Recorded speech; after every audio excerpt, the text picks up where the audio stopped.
সাইয়েদনা আবু বকর এত বড় মানুষ, নির্জনে আবু বকর দূরে চলে যেতেন, একা একা চিৎকার করে করে কাঁদতেন আর নিজেকে ধিক্কার দিতেন এই কথা বলে বলে, ইবনা আবি কুহাফা, এই আবু কুহাফার বেটা। হযরত আবু বকরের বাবার নাম আবু কুহাফা। বলে, এই আবু কুহাফার বেটা, তুই মানুষ কেন হইলি রে? আরে তুই মানুষ কেন হইলি? এখন আল্লাহর সামনে কেমনে দাঁড়াবি? তুই কি হিসাব দিবি? কেমনে হিসাব দিবি?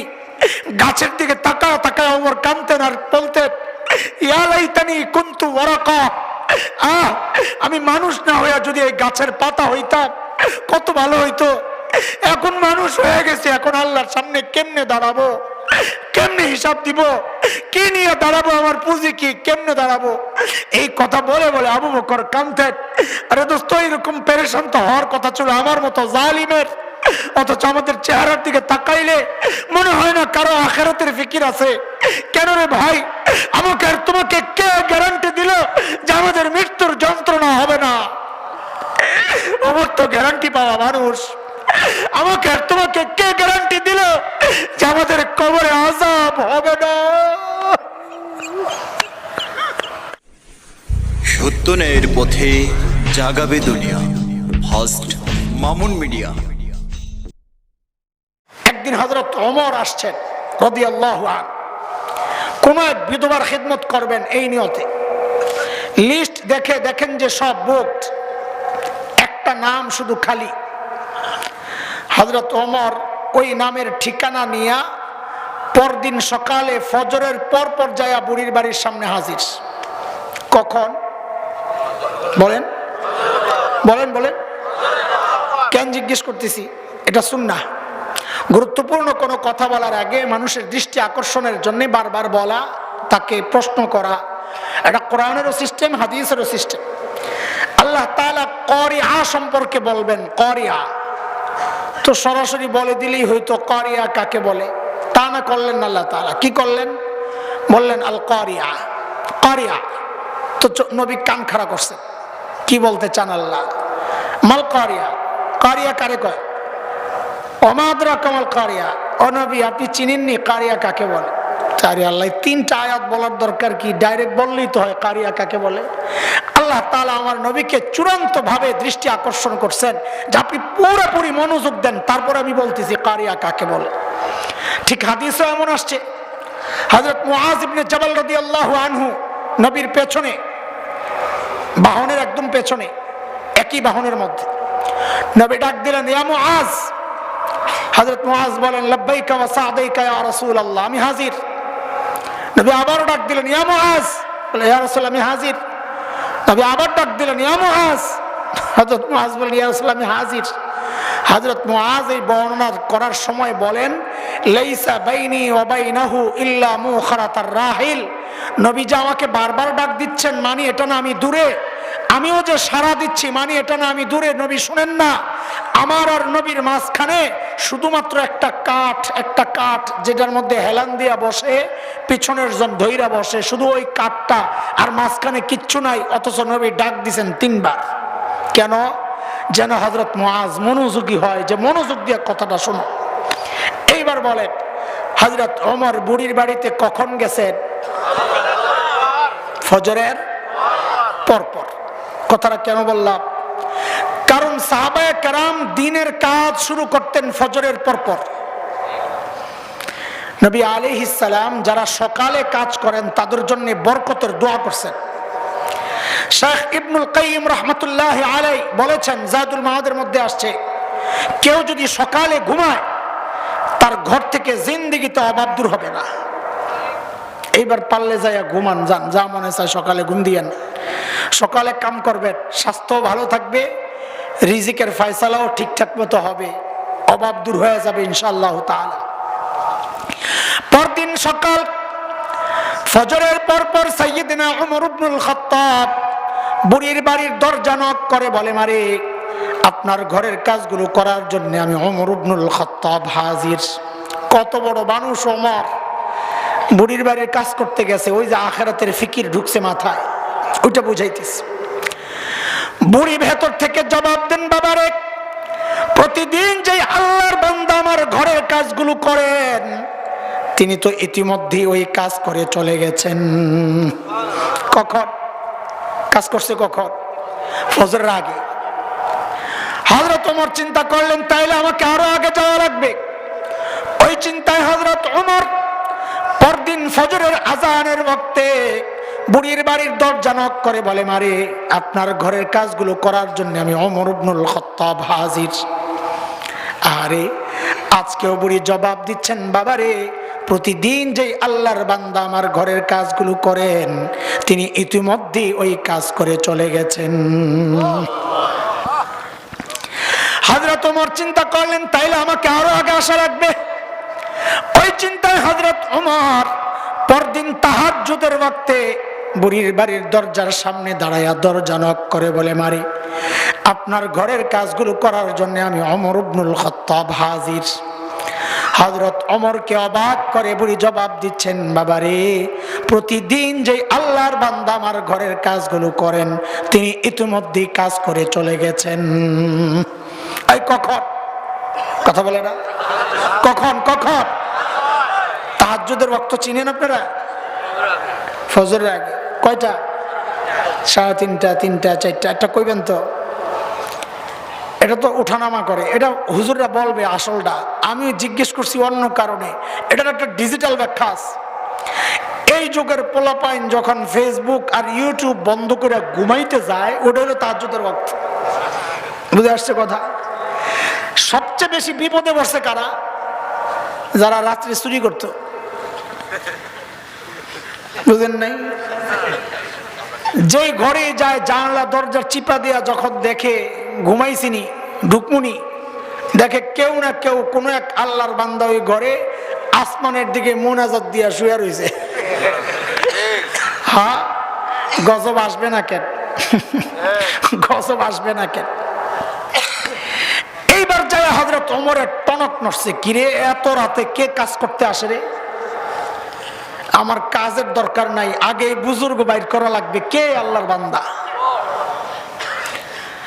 ওই চিন্তায় হযরত ওমর পরদিনে এশার নামাজের পর বুড়ির বাড়ির দরজার সামনে এক ঝোপের আড়ালে চুপচাপ বসে আছেন। দেখবেন কে এত রাতে কাজ করার জন্য আসে। গভীর রাত। হযরত ওমর লক্ষ্য করলেন এক আল্লাহর বান্দা খালি পায়ে পা টিপে টিপে চোরের মতো বুড়ির বাড়ির দিকে আগায়। হযরত ওমর রেডি, আসেন আপনি দেখি কেডা। যেই না কাছে আসছে লাফ দিয়ে দাঁড়াইছেন, এই কে আপনি? বাপরে, হযরত ওমরের যে আওয়াজ! রাতও গভীর, মানুষটাও একা। আমি যদি এমন কোন মুহূর্তে পড়তাম, কেউ যদি হঠাৎ দাঁড়ায় বলতো এই কে আপনি, আমার তো কাপড় চোপড় সব নষ্ট হয়ে যেত। হযরত ওমরের আওয়াজে ওই ব্যক্তি ভয় পাবেন থাক দূরের কথা, উল্টা হযরত ওমর যাকে দেখলেন দেখা নিজেই চমকায়া গেছেন। দেখেন ইনি আর কেউ না, খলিফাতুল মুসলিমিন আবু বকর সিদ্দিক রাদিয়াল্লাহু তাআলা। ওমর তো অবাক, আবু বকর আপনি? এটা কি কারবার? আপনি কেন আসছেন? পায়ের দিকে তাকায়া দেখে জুতা নাই। আবু বকরকে ওমর বড় মহব্বত করতেন, এমনি লাইগা থাকতেন। লাইগা থাকা মানে কাছে কে বেশি আমল করতে পারে ওই লাগা। তোমরা আবার মনে করো না ক্ষমতার গুতাগুতি। হযরত ওমরের প্রস্তাবেই তো আবু বকর খলিফা, ক্ষমতা দিয়ে দিয়েছেন। পায়ে জুতা নাই কে? তো হযরত আবু বকর জবাব দেন, ওমর জুতা পরলে হাঁটার সময় চটচট আওয়াজ হয়, যদি মানুষের ঘুম নষ্ট হয়। ইসলামী শাসন ব্যবস্থার সৌন্দর্য, শাসক রাত্রে খালি পায়ে হাঁটে যেন জনগণের ঘুম নষ্ট না হয়। ঘুম তো দূরের কথা, এখন তো জানেরই নিরাপত্তা নাই,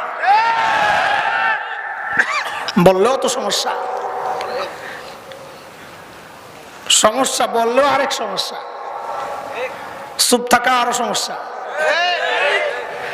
কারণ চুপ থাকলে ওদিকের ধরা, বললে এদিকের ধরা। আমাদের কাছে ওদিকের ধরাটা করা, এই জন্য কই বলাই লাগবে।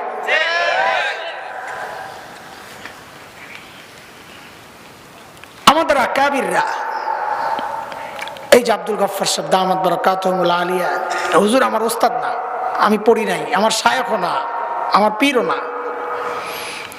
কিন্তু এই বড়দের সামনে আমি দাঁড়াইলে আমার কাঁপুনি শুরু হয়, চেহারার দিকে তাকাইলেই কেমন কেমন লাগে। কেন?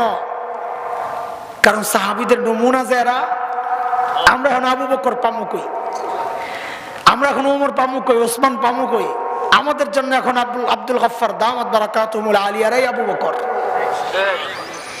আমরা এখন হযরত থানবী কই পামু? কোন পাওয়া যাবে? আমাদের জন্য হযরত থানবী এখন ওনারাই। আমাদের আকাবিররা সুন্নতের সাহাবীদের নমুনা ছিলেন। এর একটা ছোট্ট উদাহরণ দিয়ে আমি মূল কথায় যাব। মুফতি শফি রহমতুল্লাহ আলাইহি লিখেছেন, ওনার এক উস্তাদ দারুল দেওবন্দের আসগর হুসাইন রহমতুল্লাহ আলাইহি, বিখ্যাত আলিম, হযরতের সান্নিধ্যে মুফতি শফি রহমতুল্লাহ আলাইহি আত্মশুদ্ধির জন্য কিছুদিন ছিলেন। তো হযরত বলেন, একদিন রাতে আমি হযরতের সাথে কোথাও যাচ্ছি, একটা জায়গায় যায়া হযরত জুতাগুলা খুলে ফেলছেন, জুতা খুলে হাঁটছেন। কিছু দূর যাওয়ার পর জুতাটা আবার পরছেন। আমি জিজ্ঞেস করলাম, হযরত জুতা খুললেন কেন? জুতা খুললেন কেন? হযরত আসগর হোসেন রহমতুল্লাহ আলাইহি জবাব দেন, এই যে বাড়িটা দেখতেছো, এই বাড়িটা একটা অমুসলিম পতিতার বাড়ি। একটা অমুসলিম, আবার কি পতিতা? পতিতা বুঝেন তো, অর্থের বিনিময়ে নিজের দেহকে বিলায়, দেহ ব্যবসায়ী। তো বলে জুতা খুলছেন কেন? বলে এই মেয়েটার এক সময় রূপ ও যৌবন ছিল, তখন তার কাছে খদ্দের আসতো, কাস্টমার আসতো। এখন তার বয়স পড়ে গেছে, রূপ যৌবন নাই, কাস্টমার আসে না, কিন্তু সে রাতে অপেক্ষায় থাকে যে যদি কাস্টমার আসে, আমি যদি জুতা পরে যাই তো জুতার আওয়াজে সে টের পাবে যে কোনো পুরুষ আসতেছে। সে মনে মনে আশাবাদী হবে, নিশ্চয়ই আমার কোনো কাস্টমার আসতেছে। আমি যখন চলে যাব তার আশাহত হইয়া সে কষ্ট পাবে। আমি চাই না এই মেয়েটাই কষ্ট পাক, এই জন্য আমি জুতা খুইলা খুইলা এদিক দিয়ে আছি। চিন্তা করা যায়? আরে চিন্তা করা যায়? এর নামই তো ইসলাম, এটাই তো ইসলামের শিক্ষা। অথচ দুর্ভাগা মুসলমান নিজের জায়গা মেপে মেপে ঠিক শেষ সীমানায় যাইয়া টয়লেটটা বানায়। তো পাশের বাড়িওয়ালার গন্ধ লাগে, কিরে ভাই এই জায়গায় কেন বানাইলি? আমার বাড়ির মুখে দিয়া। তোর জায়গায় বানাইছি? তোর জায়গায় বানাইছি? আমি তো আমার জায়গায় বানাইছি। বানাইছি তো তোমার জায়গায়, কিন্তু আমার তো ঘরের লগে, তাতে আমার কি? ঘর সরা। আমাদের চরিত্র কথা বলতেছি। অথচ টয়লেট আমি আমার ঘরের পাশেও বানাইতে পারতাম, তা করি নাই। কেন? আমার কষ্ট হবে। ওখানে বানাইলে আরেকজনের কষ্ট হবে, তাতে আমার কি আসে যায়? এর নাম ইসলাম না রে দোস্ত, এর নাম ইসলাম না। হযরত ওমর ধরলেন, আবু বকর এই গভীর রাতে, দোস্ত আপনি কেন আসছেন? আপনি কেন আসছেন? এই কাজগুলো আমাদেরকে দিলে হয় না? সারাদিন প্রশাসনিক কাজে ব্যস্ত থাকেন, রাতে একটু আরাম করতে পারেন না? আপনি কেন আসছেন? আরে দোস্ত, হযরত আবু বকর কি জবাব দিলেন? ওই জবাবটাই বয়ান, 1-2 লাইনের, কিন্তু জবাবটা এখন দেব না। কেন? কারণ জবাবটার ওজন কত এটা বুঝতে হলে আগে আবু বকরের ওজনটা বোঝা লাগবে। কারণ ব্যক্তির ওজনের উপর কথার ওজন ওঠানামা করে। কলে ওই যে ব্যক্তির ওজন বেড়ে গেছে, কথারও ওজন বেড়ে গেছে। আবু বকরের জবাবটার ওজন কত এটা বুঝতে হলে আগে আবু বকরের ওজন তো বোঝা লাগবে। আবু বকর কত বড় মানুষ। একদিন আম্মা জান আয়েশা রাদিয়াল্লাহু তাআলা আনহা মদিনার স্বচ্ছ পরিষ্কার আকাশের দিকে তাকিয়ে তাকিয়ে দেখেন লক্ষ লক্ষ নক্ষত্র দেখা যায়। আম্মা জানের মনে একটা জিজ্ঞাসা, নবীকে এসে জিজ্ঞেস করেন, ইয়া রাসূলুল্লাহ ওই যে লক্ষ লক্ষ নক্ষত্র দেখা যায়, ওগো আল্লাহর হাবিব আপনার উম্মতের মধ্যে এমন কেউ কি আছেন যার আমলের পরিমাণ ওই নক্ষত্রের চেয়েও বেশি? কেউ কি আছেন ইয়া রাসূলুল্লাহ? আল্লাহর হাবিব বলেন, আয়েশা আছে একজন। কয়জন? আম্মা জানতো মনে মনে খুশি, জানি তো একজন কে, আমার আব্বাই তৈব, আবু বকরই তৈব। বলে জানলে আবার জিজ্ঞেস করছো কেন? বলে এটা দুনিয়ার সব মেয়েদের স্বভাব, সব মেয়েরাই চায় স্বামীর মুখ দিয়ে একটু বাবার বাড়ির প্রশংসা শুনতে। ঠিক নি কথা? একদিন খালি বদনাম করে দেখেন, এক সপ্তাহ তরকারি টরকারি কিছু মজা হয় না। কথা ঠিক? খুব খুশি না? বেটি করে সাইজ করতেছি না? টের তো পাও নাই মিয়া, সাইজ তোমারে করা হয়েছে কেন? কারণ তার মা বাবার প্রশংসা করলে তার খুশি লাগে, বদনাম করলে কষ্ট লাগে। এটাই তো হওয়ার কথা। পুরা কপাল তো তুই বেটা। এই বউ যখন তোর মা বাবার বদনাম করে তোর কষ্ট লাগে না, বরং বউয়ের কথা শুনি না মা বাবার সাথে খারাপ আচরণ করে। এখন হাসি গেছে গা উল্টাটা খাইয়া। আল্লাহর হাবিব বললেন আয়েশা আছে একজন। তো আম্মা তো আশা দিয়ে বসে রয়েছে, আমার বাবার নাম বলেন বলেন। তো আল্লাহর হাবিব বলেন আয়েশা, আমার যে উম্মতের আমল ওই নক্ষত্রের চেয়ে বেশি, সে হচ্ছে ওমর ইবনুল খাত্তাব। এখন আম্মা জানের চেহারার অবস্থা কি? এক তো বাপের নাম বলে নাই, আবার বলছে কার নাম? সতীনের বাপের নাম। সুবহানাল্লাহ। হযরত ওমর কে? হযরত হাফসা রাদিয়াল্লাহু তাআলা আনহার বাবা না, তো সতীনের বাবা। এটা আরো কষ্ট যে বলছিলেন আরেকজনেরটা বলতেন। তো আম্মা জানের চেহারা দেখেই তো আল্লাহ রসুল বুঝছেন আয়েশার ভিতরে গন্ডগোল চলতেছে। কারণ মানুষের চেহারা দেখলে তো বোঝা যায় মন খারাপ। কয় মন খারাপ কেন রে? মন তো ভিতরে, আপনি কেমনি বুঝলেন? ওই ভিতরটাই বাইরে প্রকাশ পায়। ইংরেজিতে বলে face is the index of mind. মানুষের ভিতরে কি কাজ করে এটা তার চেহারায় ফুটে ওঠে। আম্মা জানের চেহারা দেখেই নবী বুঝছেন যে আয়েশার ভিতরে গন্ডগোল চলতেছে। তো নবী সান্ত্বনা দিচ্ছেন, আয়েশা তুমি ভেবেছিলে বাবার নাম বলবো? আর আয়েশা শোনো শোনো, তোমার বাবার হিসাবটাই তো আলাদা, আবু বকরের হিসাবটাই আলাদা। আমার গোটা উম্মতের আমল যদি এক পাল্লায় রাখা হয়, আর একা তোমার বাবা আবু বকরের আমল যদি আরেক পাল্লায় রাখা হয়, আয়েশা তোমার বাবা আবু বকরের আমলের পাল্লা ভারী হয়ে যাবে। আবু বকরের মর্যাদা, আবু বকরের মর্যাদা। একদিন হযরত ওমর আসছেন। ও ভাই, আমি আবার আরেক ঘটনায় যাই। আপনাকে অনেক বেশি কষ্ট হয়? আচ্ছা, কষ্ট হইলে যায়েন গা, কোনো বাধা নাই ইনশাআল্লাহ। আমার তো জান বেরিয়ে যেতেছে, আপনি বলেন বলেন। আচ্ছা শোনেন, এখন আপনাকে যদি ভালো না লাগে তো আরেক মুসিবত। ওই যে ডিম খাইয়া এক পাবলিক বলে বৈশা বৈশা কয় ধুর মজা লাগে না। তো মুরগি দূরের থেকে শুনছে, শুই না কয় যে আমার তো পাড়ার সময় জান্ডা বাড়িয়ে গেছে, আর তোর মজা লাগে না। এমন যেন না হয়। হেলে আগে আগে করেন, তাহলে আমিও বাঁচি আপনিও বাঁচেন। হযরত ওমর একদিন আসছেন, এসে বলে আবু বকর আপনার সাথে একটা লেনদেন করতে চাই। তা আবু বকর বলে কি লেনদেন করবেন দোস্ত বলেন? বলে আমার সারা জীবনের আমল যা আছে। কে বলতেছেন? ওমর। সারা জীবনের আমল যা আছে সব আপনার দিয়ে দিতে চাই।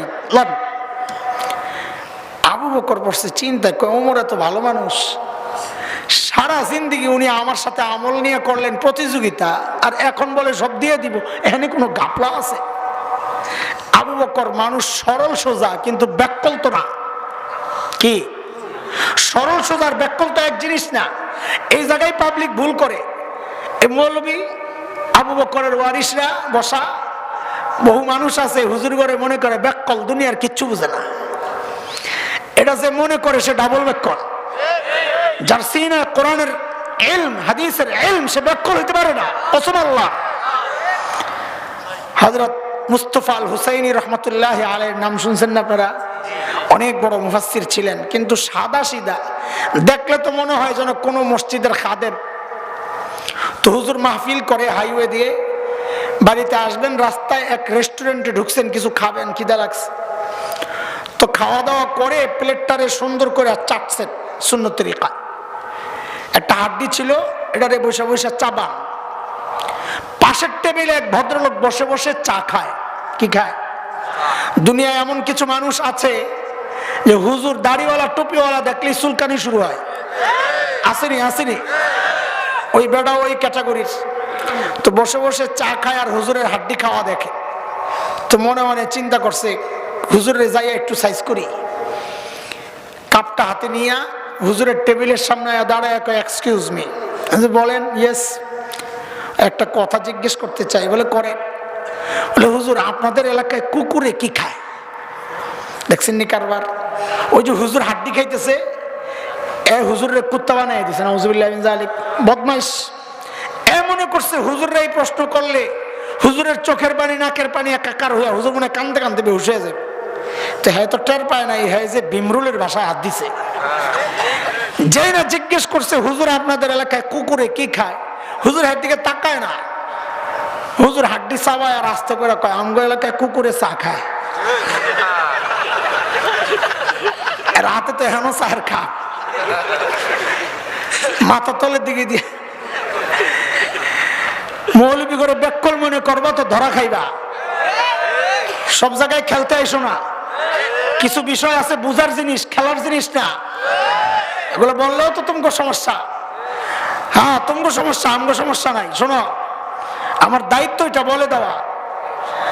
তোমার দায়িত্ব যদি হয় আমাকে গালি দেওয়া, দিতে পারো, তবে তাওহীদের বিপক্ষে গালি দিয়া সর্বপ্রথম যে নজির স্থাপন করেছে তার নাম আবু লাহাব। কে? তোমার যদি মনে চায় আবু লাহাবের মিছিলে যোগ দিবা, যাও, ঠিকানা জাহান্নাম।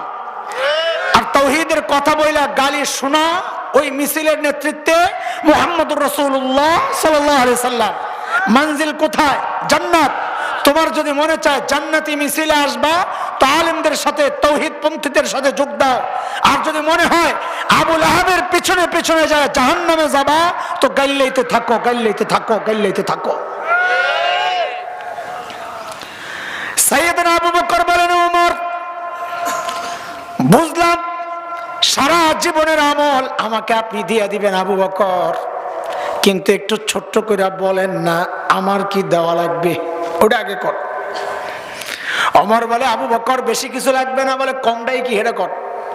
বলে আবু বকর, ওই যে সৌর গুহায় নবীর সাথে 3 দিন যে আপনি ছিলেন, ওই 3 দিন আমাকে দিয়ে দিবেন, বিনিময়ে আমি আমার সারা জীবনের আমল আপনাকে দিয়ে দিব।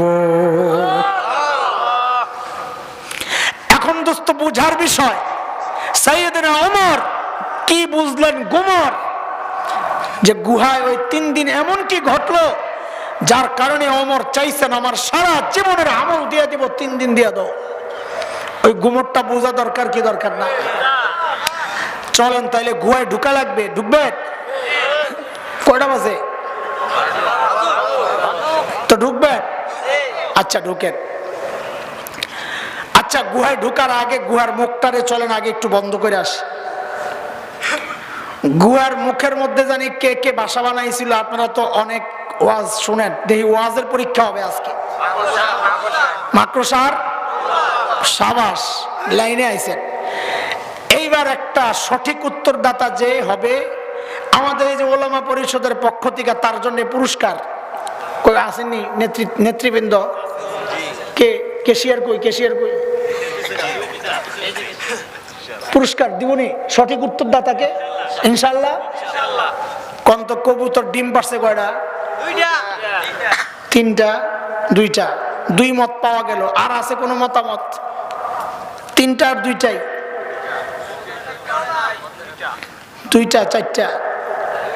অনেকে মনে মনে চিন্তা করতেছে নবীর সাথে একটা সংশ্লিষ্ট বিষয়, এটারে নিয়ে মৌলবী তামাশা করতেছে। মোল্লারা এমনই, আশেকের রাসূল তো না, এই জন্য তামাশা করতেছে, তাই না? বসে বসে এটা ভাবতেছেন না? হ্যাঁ, আমি তামাশাই করতেছি, আমি তামাশাই করছি। কেন? কারণ মুহাদ্দিসরা বলেছেন কবুতরের গল্পটা পুরাই জাল, বানোয়াট, মিথ্যা কথা। কবুতরই নাই, বয়া বয়া ডিম গনেন, গনতে থাকেন। আপনাকে দোষ নাই, দোষ আমগো, আমরাই তো শোনাইছি আপনাকে, এই ওয়াজটা আমরাই করছি। জাল, মিথ্যা কথা বলে বলে মানুষকে মজা দেওয়া এখন একটা ফ্যাশন হয়ে গেছে।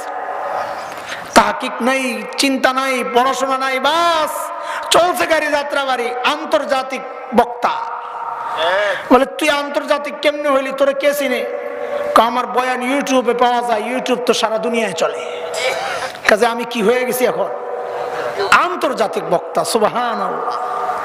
কোন শরীফ শুদ্ধ করে পড়তে পারে না, কোরআন শরীফ শুদ্ধ করে পড়তে পারে না, টুপি একটা লাগাইছে 5 তলা আর পাবলিক মনে করে বিশাল মুফাসসির। সুবহানাল্লাহ,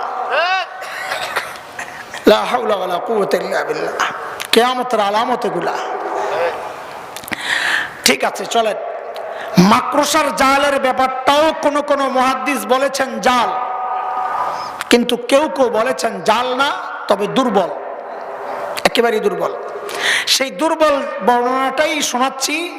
ঘটনার ক্ষেত্রে দুর্বল বর্ণনা ব্যবহার করা যায় সেজন্য। একটা প্রশ্ন আপনাদের কাছে, গুহার ভেতরে কে? এই বুঝেন ভালো করে, গুহার ভেতরে কে? নবী আর আবু বকর। তারা কি আল্লাহর দুশমন?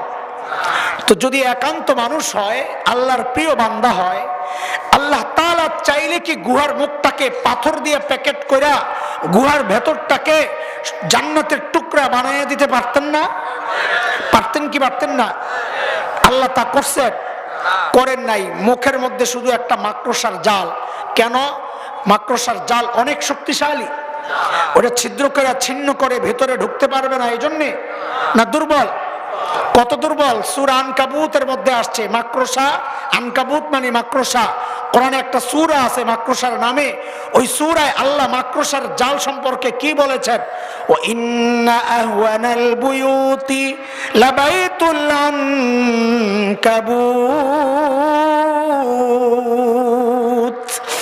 জগতের সবচাইতে দুর্বল ঘরের নাম হচ্ছে মাকড়সার ঘর। তাইলে আল্লাহ এই দুর্বল ঘর দিয়া এমন প্রিয় দুইজন মানুষকে রক্ষার ব্যবস্থা কেন করলেন? প্রশ্ন জাগে। তো শুনেন, আল্লাহ দুনিয়াবাসীকে দেখায়া দিছেন, এরে আমার বান্দারা দেখো, আমি যদি আমার দ্বীনকে বাঁচাতে চাই তো আমার লক্ষ লক্ষ কর্মীর দরকার লাগে না, সৈন্যের দরকার লাগে না, ট্যাঙ্ক কামানের দরকার লাগে না, যুদ্ধ বিমান দরকার লাগে না, বোমারু বিমান দরকার লাগে না, সাবমেরিন দরকার লাগে না। আমি আমার দ্বীনকে বাঁচাতে চাইলে ওই হালকা মাকড়সার জাল দিয়েই বাঁচাইয়া দিতে পারি। কিন্তু দরকার আবু বকরের ঈমান। কি দরকার? তুমি ঈমান ঠিক করো, অস্ত্রের চিন্তা করো না। শক্তি ওই আমেরিকার শক্তি দেখে ঘাবড়ায়া যায় না। তোমার কাছে আর চেয়ে বড় শক্তি আছে। সেই শক্তি কি? শেখ ওমর মুখতার রহমতুল্লাহ আলাইহি একজন বড় বিপ্লবী ছিলেন। লিবিয়ার দখলদাররা সিদ্ধান্ত নিল বম্বিং করে গোটা এলাকা শেষ করে দিবে। আপনজনরা এসে বলল, হযরত এই এলাকা আর থাকা যাবে না। বলে কেন? তারা সিদ্ধান্ত নিয়েছে বম্বিং করে সব শেষ করে দিবে। আমাদের কাছে তো বিমান বিধ্বংসী অস্ত্র নাই, তো আমরা তো মারা পড়বো, চলেন পালাই। শেখ ওমর মুখতার ঈমান দীপ্ত এক জবাব দিয়েছেন, পাল্টা প্রশ্ন ছুড়ে দিয়ে। তিনি কি প্রশ্ন? প্রশ্নটাই জবাব। তিনি প্রশ্ন করলেন, আচ্ছা ওদের বিমানগুলা কি অনেক শক্তিশালী? তো বলে হ্যাঁ অনেক শক্তিশালী। আচ্ছা কত শক্তিশালী বলো তো? ওই বিমানগুলা আরশের উপরে দিয়ে যায় না আরশের নিচে দিয়ে যায়? কয় কি কোন আপনি? কোথায় আরশ, কোথায় 7 আসমান, কোথায় মহাশূন্য? বিমানগুলো আর কত নিচে দিয়ে যায়? কয় থুর, তাইলে ডরায় আলাপ কি? বিমান যদি আরশের উপর দিয়ে যেত তাইলে আমি ভয় পেতাম যে আমাকে রক্ষা করবেন যে আরশের মালিক। বোম যদি তার উপর পড়ে তো আমারে কে বাঁচাবে? আমার রব যদি থাকেন তো আমার কোনো টেনশন নাই। আমার রব আরশের মালিক, তিনিই আমাকে বাঁচাবেন। আমার ভরসা শুধু তার উপর। আল্লাহু আকবার। এরে দোস্ত, তিনি সূরা আত-তাওবার শেষ আয়াতের তরজমা শোনাইছেন। আল্লাহ তাআলা নবীকে এই কথা বলেই সান্ত্বনা দিয়েছেন, ফাইন তাওয়াল্লাউ ফাকুল হাসবিয়াল্লাহ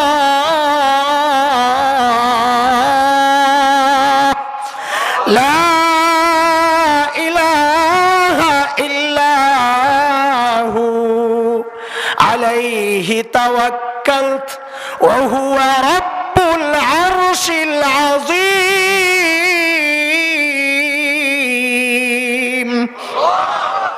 নবী গোটা দুনিয়ার মানুষ যদি আপনাকে পিঠ দেখায়, আপনি জানায়া দেন তোদের সাহায্য আমার দরকার নাই, আমার জন্য আমার আল্লাহ যথেষ্ট, তিনি ছাড়া কোনো মাবুদ নাই, তার উপরে আমার ভরসা। তার শক্তি কত জানো? তিনি আরশে আজিমের মালিক। আমাদেরও কথা একটাই, এরে বন্ধুরা, এই ছোট্ট পরিসরে বা এই অল্প মানুষের মধ্যে এই শীতের মধ্যে ওই চেতনা জাগানিয়া কথা আমি বলবো না। শুধু এতটুকু বলি, ওই আমেরিকার ধমক খায়া ঘাবড়ায়া যায় না। ওই ভারত বা ভারতপন্থীদের লাল চক্ষু দেখা ভয় পাওয়া যায় না। এটাই আল্লাহর সিস্টেম। আল্লাহ সেই শুরু থেকে এই পর্যন্ত একই সিস্টেমে আল্লাহ তাআলা দুনিয়া পরিচালনা করছেন। সেটা হচ্ছে যার মালিক আছে তার ধ্বংস নাই, যার মালিক নাই তার পরাজয় নিশ্চিত। নমরুদের মালিক ছিল না, নমরুদ ধ্বংস হয়েছে। ফিরআউনের মালিক ছিল না, ফিরআউন ধ্বংস হয়েছে। হযরত ইব্রাহিমের মালিক ছিল, তিনি জিতে গেছেন। মুসা আলাইহিস সালামের মালিক ছিল, তিনিও জিতে গেছেন। বিলাল হাবশীদের মালিক ছিল, তিনিও জিতে গেছেন। আলহামদুলিল্লাহ আমাদেরও মালিক আছে, আমাদের জয় সুনিশ্চিত। যাদের মালিক নাই, যাদের মালিক ওই রামবামরা, তাদের পরাজয় সুনিশ্চিত, পরাজয় সুনিশ্চিত।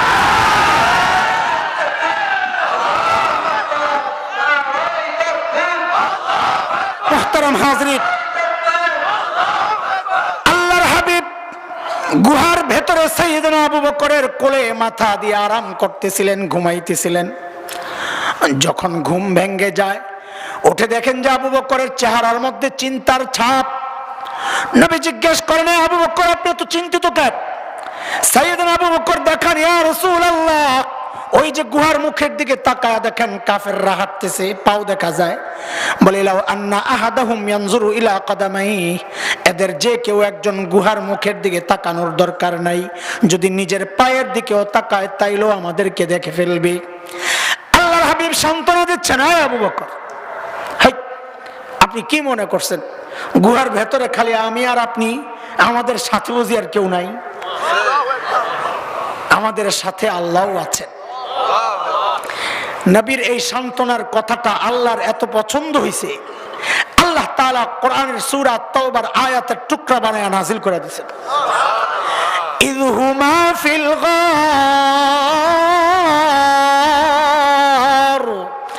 ইয ইয়াকুলু লিসাহিবিহি লা তাহজান ইন্নাল্লাহা মা'ানা। দুইজন যখন গুহায়, একজন যখন তার সঙ্গীকে বললেন, নবী যখন আবু বকরকে বললেন, দেখেন সূক্ষ্ম কথা, অনেক কিছু ছাইরা দৌড়াইতেছি যেন কথাটা ছোট্ট হয়ে যায়। তাও এই ছোট্ট ছোট কথাগুলো একেবারে না বললো নিজের কাছেও ভাল লাগে না। কোরআনের সৌন্দর্য এগুলা, রস রস রস। গল্প তো আপনি বই দেখেও পড়তে পারেন, তো আলেমের কাছে গল্প কেন শুনবেন? আলেমের কাছে শুনবেন, গল্পের রস খাওয়াবে আপনাকে আলেম, এটা আপনি বের করতে পারবেন না। আল্লাহ তাআলা বলতেছেন, ইয ইয়াকুলু লিসাহিবিহি, একজন যখন তার সাহাবীকে বললেন, মানে কি আবু বকরের মর্যাদা দেখেন। আল্লাহ তাআলা আবু বকরকে নবীর সাহাবী হওয়ার স্বীকৃতি দিয়ে দিয়েছেন। এই জায়গায় ওমরের গোমর না, ওমরের গোমর পরেরটা। নবী বললেন, আবু বকর আপনি ঘাবড়াইয়েন না, আল্লাহ আমাদের। হযরত ওমর কয় শাসছে, আবু বকর তো গেছে গা ধরা ছোঁয়ার বাইরে। কেন? বলে সারা জিন্দেগি আমল করার পর আমি নবীর কাছ থেকে কি স্বীকৃতি পাইছি? স্বীকৃতি পাইছি, নবী বলেছেন, লাউ কানা বাদি নবিয়্যুন লাকানা উমর, আমার পর যদি কেউ নবী হতো তো কে হতো? বলেন তো, একটু একটু লড়ে চড়ে কথা কন, আমি শেষ করে দিব। আমার পর যদি নবী হতো তো কে হতো? এই হাদিস কি প্রমাণ করে? মর্যাদা বেশি কার, আবু বকরের না ওমরের?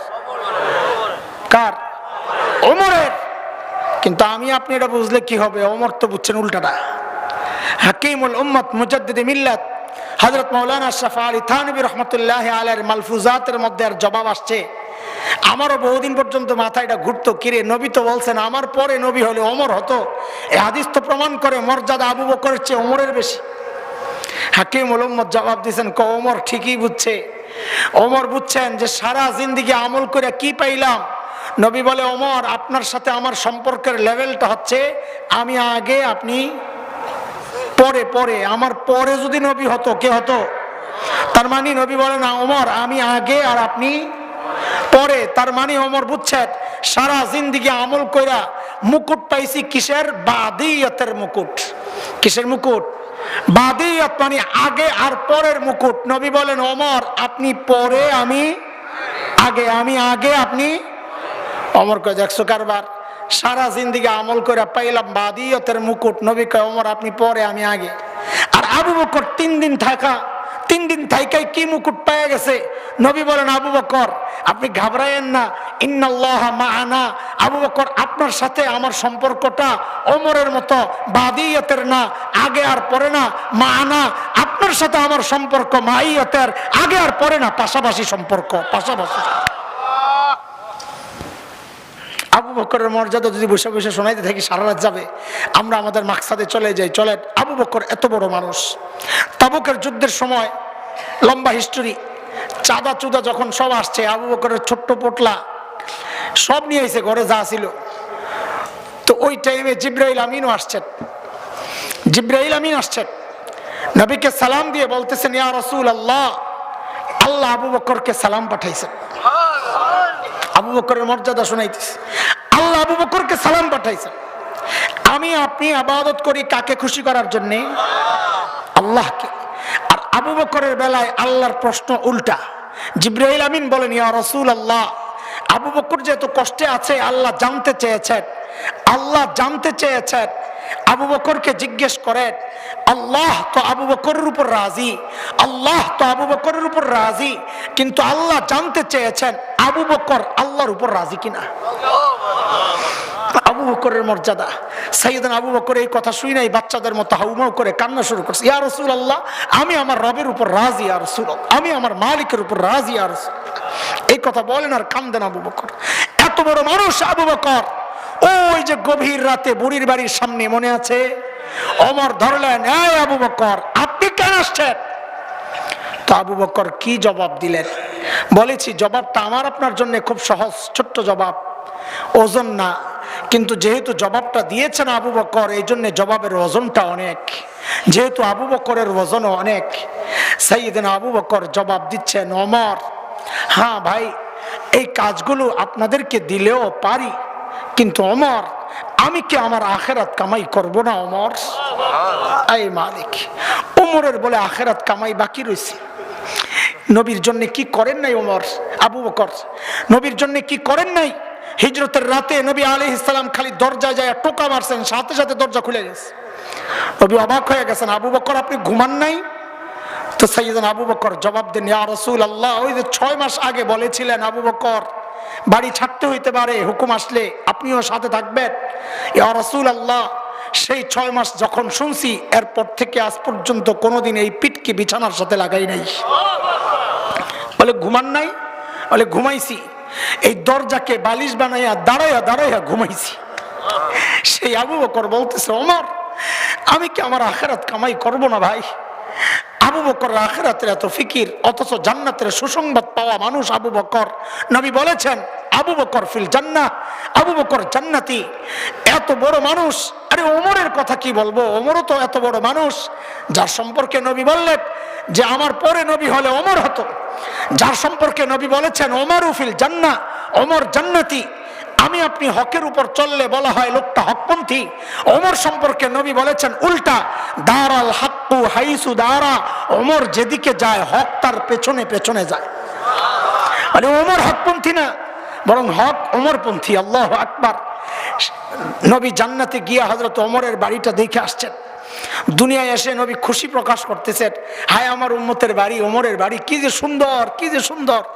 আমার দিলটা চাইছিল একটু ভিতরে ঢুকি, না জানি ভেতরটা কত সুন্দর।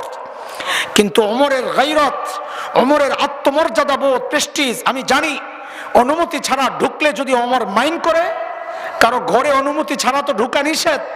সূরা নূরে আসছে, আল্লাহ বলেছেন, ইয়া আইয়ুহাল্লাযীনা আমানু লা তাদখুলু বুয়ুতান গায়রা বুয়ুতিকুম হাত্তা তাস্তানিসু ওয়া তুসাল্লিমু আলা আহলিহা। ওই জন্য আমি ওমরের ঘরে ঢুকি নাই। ওমর যদি মাইন্ড করে, হযরত ওমর বাচ্চাদের মতো হাউমাউ করে কান্না শুরু করছেন, ইয়া রাসূলুল্লাহ আবিকা গিরতু, আবিকা গিরতু ইয়া রাসূলুল্লাহ, আপনার সাথে আমার গায়রত, আপনার সাথে আত্মমর্যাদা বোধ, আপনি কেন একটু আমার ঘরে ঢুকলেন না ইয়া রাসূলুল্লাহ, কেন একটু ঢুকলেন না? সেই ওমরের আখিরাতের ফিকিরের কি অবস্থা! হায় আবু লুলু মাজুসির সন্তান, ফজরের নামাজের সময় বিষাক্ত খঞ্জর দিয়া যখন পেটে ছুরি চালায়, খঞ্জর চালায়, হযরত ওমরের নাড়ি বুড়ি বের হয়ে গেছে। দ্বীনের ব্যাপারে কত সিরিয়াস ওমর। অর্ধ জাহান যে ওমর শাসন করেছেন, ওই ফ্লোরে শুয়ে শুয়ে হযরত ওমর, ওই যার কোলে মাথা ছিল, কোল থেকে মাথাটা নিয়ে মসজিদে নববীর ফ্লোরে রাখছেন। ফ্লোর কি পাকা? টাইলস করা ছিল? মোজাইক করা? কি কি কাঁচা? সাইয়েদনা ওমর নিজের মাথাটাকে নিয়ে ওই কাঁচা ফ্লোরের মধ্যে রাখছেন। কাঁদতেছেন কাঁদতেছেন, আর গালগুলোকে মাটির সাথে এইভাবে ঘষতেছেন আর বলতেছেন, ওয়াইলুল লাকা ইয়া ওমর ইন লাম ইয়াগফির লাকা রাব্বুক। ওমর, তোমার রব যদি তোমাকে ক্ষমা না করে, ওমর তোমার জন্য ভয়ঙ্কর বিপদ কিন্তু অপেক্ষা করতেছে। এত বড় মানুষ ওমর, জান্নাতের সুসংবাদ পাওয়া মানুষ ওমর, যার বাড়িও নবী জান্নাতে দেখে আসছেন, সেই ওমরের আখিরাতের ফিকির। সাইয়েদনা আবু বকর এত বড় মানুষ, নির্জনে আবু বকর দূরে চলে যেতেন, একা একা চিৎকার করে করে কাঁদতেন আর নিজেকে ধিক্কার দিতেন এই কথা বলে বলে, ইবনা আবি কুহাফা, এই আবু কুহাফার বেটা। হযরত আবু বকরের বাবার নাম আবু কুহাফা। বলে, এই আবু কুহাফার বেটা, তুই মানুষ কেন হইলি রে? আরে তুই মানুষ কেন হইলি? এখন আল্লাহর সামনে কেমনে দাঁড়াবি? তুই কি হিসাব দিবি? কেমনে হিসাব দিবি? গাছের দিকে তাকা তাকা ওমর কাঁদতেন আর বলতেন, ইয়া লাইতানি কুনতু ওয়ারাকা, আমি মানুষ না হইয়া যদি এই গাছের পাতা হইতাম কত ভালো হইতো। এখন মানুষ হয়ে গেছে, এখন আল্লাহর সামনে কেমনে দাঁড়াবো? কেমনে হিসাব দিব? কি নিয়ে দাঁড়াবো? আমার পুঁজি কি? কেমনে দাঁড়াবো? এই কথা বলে বলে আবু বকর কাঁদতেন। আরে দোস্ত, এরকম পেরেশান তো হওয়ার কথা ছিল আমার মতো জালিমের। অথচ আমাদের চেহারার দিকে তাকাইলে মনে হয় না কারো আখিরাতের ফিকির আছে। কেন রে ভাই? আমাকে আর তোমাকে কে গ্যারান্টি দিল যে আমাদের মৃত্যুর যন্ত্রণা হবে না? ওমর তো গ্যারান্টি পাওয়া মানুষ।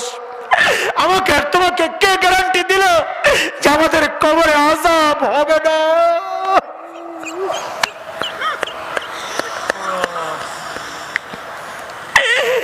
কে গ্যারান্টি দিছে বলা? ওমর তো গ্যারান্টি পাওয়া মানুষ, আবু বকর তো গ্যারান্টি পাওয়া মানুষ। আমাকে কে গ্যারান্টি দিল ভাই? কে গ্যারান্টি দিল জাহান্নামের আযাব থেকে বেঁচে যাব, জান্নাত পেয়ে যাব? কারো চেহারার মধ্যে মৃত্যুর ছাপ নাই, টেনশন নাই, পেরেশান নাই। অথচ এমনও তো হইতে পারে এই মজলিসে এমন মানুষও আছে যার কাফনের কাপড় দোকানে চলে আসছে। এমনও তো হইতে পারে কালকে খবর আসতে পারে, ওই যে বয়ান করে গেছে মাওলানা হাসান জামিল তো দুনিয়ায় নাই। এমনও তো হইতে পারে দাড়ি পাইকা সাদা হয়ে গেছে, এখনো গুনাহ ছাড়তে পারি না। চুল পাইকা সাদা হয়ে গেছে, এখনো গুনাহ ছাড়তে পারি না। অথচ মালিক ডেকে ডেকে বলতেছেন, আলাম ইয়াহনিল লাযীনা আমানু আন তাখশা কুলুবুহুম লিযিকরিল্লাহ। এখনো কি সময় হয় না আল্লাহর ভয়ে কলিজাটা কাইপা ওঠার? আর কবে, আর কবে, আর কবে, আর কবে তুমি মালিকের কাছে ফেরত আসবা? বলো বলো, কথা বলো। এমনি এমনি কয়দিন আর ঘুরবা? মালিকের সামনে তো দাঁড়াইতে হবে। কি নিয়ে দাঁড়াবা ভাই? কি নিয়ে দাঁড়াবা?